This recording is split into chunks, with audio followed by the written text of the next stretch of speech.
നമസ്കാരം സുഹൃത്തുക്കളെ, നിങ്ങൾ ബാങ്കിൽ ഒരു ഫിക്സഡ് ഡിപ്പോസിറ്റ് ചെയ്യാൻ ആഗ്രഹിക്കുന്ന വ്യക്തിയാണോ? എങ്കിൽ നിങ്ങൾ ഈ വീഡിയോ മുഴുവനായിട്ട് കാണാതെ പോകരുത്. ഇതിൽ നിങ്ങൾക്ക് ഗുണകരമായിട്ടുള്ള പല പോയിന്റ്സുകളും ഞാൻ പറയുന്നുണ്ട്, മറ്റാരും പറയാത്തത്.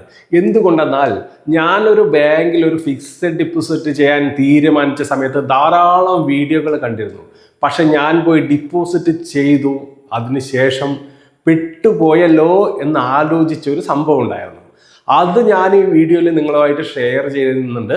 നിങ്ങൾ ആ പോയിന്റ് കൃത്യമായി മനസ്സിലാക്കിയ ശേഷം ഒരു ബാങ്കിൽ പോയി ഫിക്സഡ് ഡിപ്പോസിറ്റ്, നിങ്ങളുടെ പണം സുരക്ഷിതമായിട്ട് ഡിപ്പോസിറ്റ് ചെയ്യാനായിട്ട് ശ്രമിക്കുക.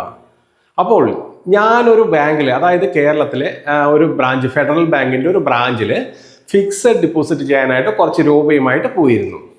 ഞാൻ പോയത് മാർച്ച് മാസത്തിലാണ്. പക്ഷെ ബാങ്കുകളിലൊക്കെ എപ്പോഴാണ് പലിശ ചേഞ്ച് ആവുന്നത്, അവിടുത്തെ പലിശ ഇൻട്രസ്റ്റ് റേറ്റ് ഒക്കെ ചേഞ്ച് ആവുന്നത് 3 മാസത്തിൽ ഒരു തവണ അവിടെ ചേഞ്ച് ആവും. പക്ഷെ റിസർവ് ബാങ്ക് റിപ്പോ നിരക്കുകളിൽ വ്യത്യാസം വരുത്തിയാൽ മാത്രമേ ബാങ്കിൽ ചേഞ്ച് ആവൂ എന്ന് പലരും പറഞ്ഞിട്ടുണ്ടാവും. പക്ഷെ അതല്ല, എൻ്റെ അനുഭവം അങ്ങനെയായിരുന്നില്ല.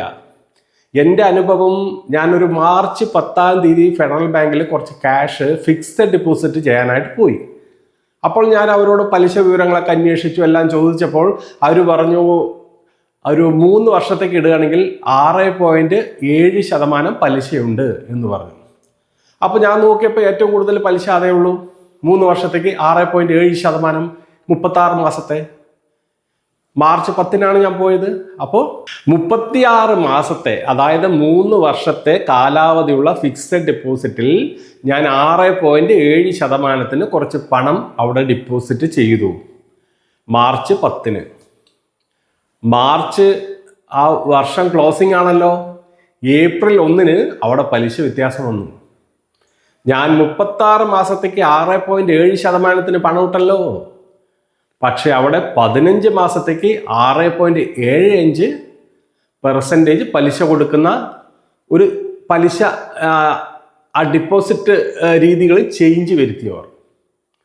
അതായത് കാലാവധി കുറച്ചുകൊണ്ട് പലിശ കൂട്ടിക്കൊണ്ട് 15 മാസത്തേക്ക് 6.75% പലിശയിലേക്ക് മാറ്റി. പക്ഷേ ഞാനിട്ടതോ 36 മാസത്തേക്ക് 6.7%.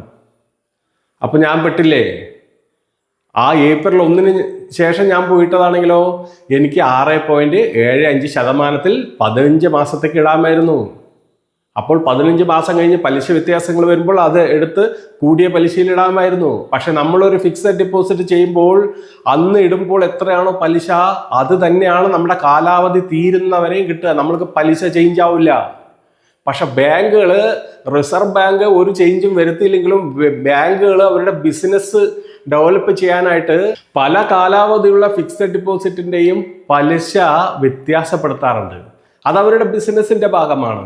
കസ്റ്റമേഴ്സ് വന്നിട്ട് അവർക്ക് ആകർഷകമായ പലിശ എത്ര മാസത്തേക്കാണ്, എത്ര വർഷത്തേക്കാണ് നോക്കിയിട്ടാണ് ഫിക്സഡ് ഡിപ്പോസിറ്റ് ചെയ്യുന്നത്. അങ്ങനെ പല ബാങ്കുകളും അങ്ങനെ ചെയ്യുന്നുണ്ട്. അപ്പോൾ നിങ്ങളൊരു ഫിക്സഡ് ഡിപ്പോസിറ്റ് ചെയ്യാൻ ആഗ്രഹിക്കുന്ന വ്യക്തിയാണെങ്കിൽ മാർച്ച് മാസത്തിൽ പോകരുത്. ഏപ്രിൽ 1-ന് പലിശ ചേഞ്ച് ആവും.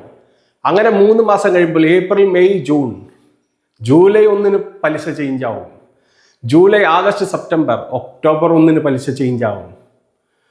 ഒക്ടോബർ, നവംബർ, ഡിസംബർ, ജനുവരി 1-ന് പലിശ ചേഞ്ച് ആവും. പിന്നെ വീണ്ടും ഏപ്രിൽ 1-ന് പലിശ ചേഞ്ച് ആവും. അങ്ങനെ 3 മാസം കൂടുമ്പോൾ പലിശ വ്യത്യാസം വരാം. ചിലപ്പോൾ ഈ മാസങ്ങളുടെയും വർഷങ്ങളുടെയും ആ കാലാവധി ഉണ്ടല്ലോ, അതിൽ വ്യത്യാസപ്പെടുത്തിക്കൊണ്ട് പലിശ വ്യത്യാസപ്പെടുത്തുന്ന ബാങ്കുകളും ഉണ്ട്. അപ്പോൾ നിങ്ങൾ ഈ മാറ്റം അറിയാതെ ബാങ്കുകളിൽ പോയി ഡിപ്പോസിറ്റ് ചെയ്യരുത്. പോവുകയാണെങ്കിൽ ഏപ്രിൽ 1-ന് ശേഷം പോവുക. അല്ലെങ്കിൽ അത് 3 മാസം കഴിഞ്ഞ് പലിശ വ്യത്യാസം വരും. ആ വ്യത്യാസം വരുന്നതിനനുസരിച്ച് നിങ്ങൾ പോകാവൂ. മനസ്സിലായോ? ചിലപ്പോൾ കൂടാം, ചിലപ്പോൾ കുറയാം. ഇതെൻ്റെ അനുഭവം ആണ് ഞാൻ പറയുന്നത്. എനിക്കുണ്ടായ അനുഭവമാണ്. ഞാൻ 6.7%-ന് പൈസ ഡിപ്പോസിറ്റ് ചെയ്തു. വന്നു ഏപ്രിൽ 10-നാണ്, മാർച്ച് 10-നാണ് ഞാൻ ഡിപ്പോസിറ്റ് ചെയ്തത്. ഏപ്രിൽ 1-ന് പലിശ ചേഞ്ചായി. 15 മാസത്തേക്കുള്ള ഡിപ്പോസിറ്റിൽ 6.75% പലിശയായി. പക്ഷേ എനിക്ക് 36 മാസത്തെ ഡിപ്പോസിറ്റിൽ വെറും 6.7% പലിശ കിട്ടുന്നുള്ളൂ. അപ്പോൾ മറ്റു പല ബാങ്കുകളും ഇങ്ങനെ പല അവരുടെ ബിസിനസ് ഐഡിയ, ബിസിനസ് ട്രിക്ക് ഉപയോഗിച്ചുകൊണ്ട് പലിശ ഇനത്തിൽ വ്യത്യാസം വരും.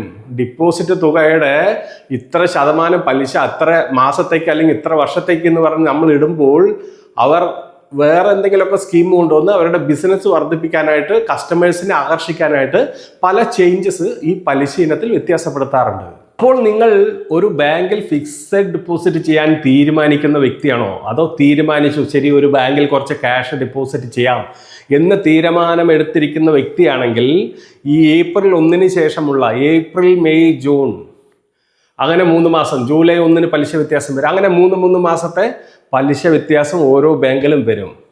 അത് റിസർവ് ബാങ്കിൻ്റെ റിപ്പോ നിരക്കിൽ വ്യത്യാസം വന്നില്ലെങ്കിലും ഈ ബാങ്കുകൾ ചില കാലാവധിയുള്ള ഫിക്സഡ് ഡിപ്പോസിറ്റുകളിൽ ചേഞ്ചസ് വരുത്തും. അപ്പം ഞാൻ പറഞ്ഞല്ലോ 36 മാസത്തേക്ക് 6.7% പലിശക്കാണ് ഞാൻ ഫിക്സഡ് ഡിപ്പോസിറ്റ് ചെയ്തത്. പക്ഷേ കുറച്ച് ദിവസങ്ങൾക്കുള്ളിൽ തന്നെ അവിടെ 15 മാസത്തേക്കുള്ള ഡിപ്പോസിറ്റിൽ 6.75% വന്നു. പക്ഷെ അതെനിക്ക് മാറ്റം അത് അനുഭവിക്കാനായിട്ട് പറ്റില്ല. എനിക്ക് എത്രയാണോ പലിശ നിശ്ചയിച്ചത് അത് തന്നെയാണ് 36 മാസവും എനിക്ക് കിട്ടുക. അപ്പോൾ നിങ്ങൾ ഈ ചേഞ്ചസ് അറിഞ്ഞു വേണം ഒരു ബാങ്കിൽ പോയി ഫിക്സഡ് ഡിപ്പോസിറ്റ് ചെയ്യാൻ.